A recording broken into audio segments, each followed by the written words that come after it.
भारत का स्वतंत्रता संग्राम उन अनगिनत नायकों की कहानियों से भरा है जिन्होंने अपनी जिंदगी को मातृभूमि के लिए कुर्बान कर दिया। इनमें से कई नाम तो इतिहास की किताबों में सुनहरे अक्षरों में दर्ज हैं, लेकिन कुछ ऐसे भी हैं जिनकी गाथा गुमनामी के अंधेरों में कहीं खो गई है। ऐसा ही एक नाम है सचिंद्रनाथ सान्याल का, जिन्हें क्रांतिकारी आंदोलन का एक मजबूत स्तंभ माना जाता है। उनकी जिंदगी, उनके कारनामे स्वतंत्रता संग्राम के उन अनसुने किस्सों का हिस्सा हैं जो आज भी हमें प्रेरित करते हैं। तो आइए शुरू करते हैं कहानी सचिंद्रनाथ सान्याल की। सचिंद्रनाथ सान्याल का जन्म 3 जून 1893 को बनारस शहर के बंगाली ब्राह्मण परिवार में हुआ था। उनके पिता हरिनाथ सान्याल और माता खेरोद वासनी देवी थी। बनारस जैसे सांस्कृतिक और आध्यात्मिक शहर ने उनके विचारों को और गहराई दी। उन्होंने अपनी पढ़ाई के दौरान ही क्रांतिकारी गतिविधियों में हिस्सा लेना शुरू कर दिया था। 1913 में उन्होंने पटना में अनुशीलन समिति की एक शाखा स्थापित की, जो उस समय क्रांतिकारी आंदोलन का एक प्रमुख केंद्र थी। सचिंद्रनाथ सान्याल का नाम उन क्रांतिकारियों में शुमार है जिन्होंने अंग्रेजी हुकूमत के खिलाफ सशस्त्र संघर्ष को चुना। वे अनुशीलन समिति के सक्रिय सदस्य थे और रासबिहारी बोस जैसे दिग्गज क्रांतिकारियों के करीबी सहयोगी रहे। 1912 के दिल्ली षड्यंत्र केस में उन्होंने रासबिहारी बोस के साथ मिलकर तत्कालीन वायसराय लॉर्ड हार्डिंग पर हमले की योजना बनाई। इस हमले में हार्डिंग घायल हो गए। इस घटना ने अंग्रेजी शासन को हिलाकर रख दिया और सान्याल को क्रांतिकारी आंदोलन का एक प्रमुख चेहरा बना दिया। 1915 में गदर षड्यंत्र में उनकी महत्वपूर्ण भूमिका रही। गदर आंदोलन के उजागर होने के बाद वे भूमिगत हो गए, लेकिन कुछ समय बाद उनकी गिरफ्तारी हो गई। उन पर मुकदमा चला और काला पानी की सजा सुनाई गई। सेलुलर जेल में बिताए गए कठिन दिन उनके इरादों को और मजबूत करते गए।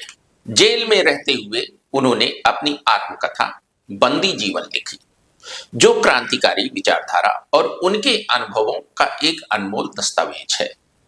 इस किताब ने न केवल उनके समकालीन क्रांतिकारियों को प्रेरित किया, बल्कि भगत सिंह और चंद्रशेखर आजाद जैसे युवा क्रांतिकारियों के लिए भी एक मार्गदर्शन बन गई।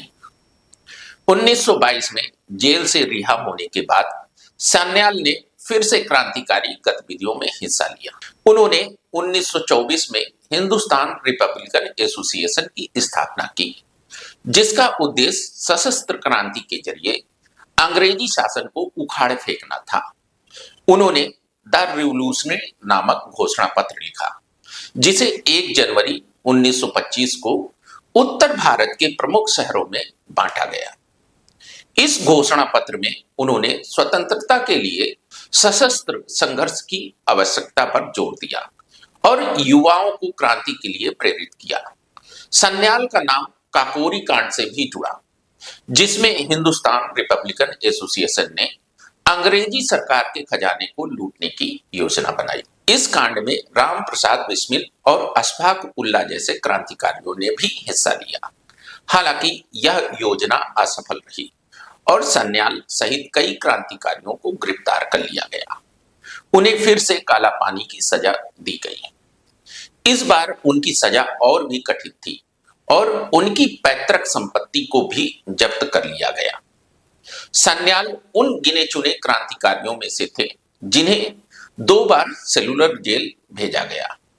सचिंद्रनाथ सान्याल और महात्मा गांधी के बीच वैचारिक मतभेद भी इतिहास का एक महत्वपूर्ण हिस्सा है। 1920 से 1924 के बीच यंग इंडिया में प्रकाशित उनकी बहस ने उनके विचारों को उजागर किया।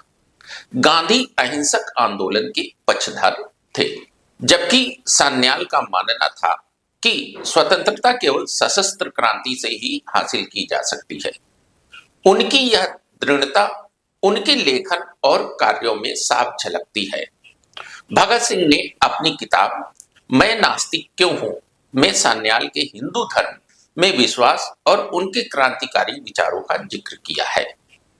लंबे समय तक जेल की यातनाओं और तपेदिक की बीमारी से सचिंद्रनाथ सान्याल का 7 फरवरी 1942 को गोरखपुर की जेल में निधन हो गया। उनकी जिंदगी के 50 वर्षों में से 25 वर्ष जेल में बीते। उनकी शहादत ने क्रांतिकारी आंदोलन को नई दिशा दी। उनके 3 छोटे भाई जितेंद्रनाथ, रविंद्रनाथ और भूपेंद्रनाथ भी क्रांतिकारी गतिविधियों में सक्रिय रहे, जो उनके परिवार की देशभक्ति की मिसाल है। दोस्तों, सचिंद्रनाथ सान्याल का जीवन एक ऐसी मिसाल है जो हमें सिखाती है कि स्वतंत्रता की कीमत कितनी भारी होती है।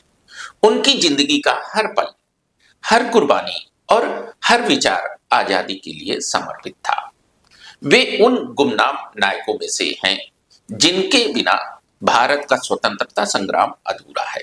उनकी कहानी हमें यह याद दिलाती है कि आजादी केवल लड़ाइयों और आंदोलन का परिणाम नहीं थी, बल्कि उन अनगिनत नौजवानों की कुर्बानी का फल थी, जिन्होंने अपने ख्वाबों को मुल्क की आजादी के लिए न्यौछावर कर दिया।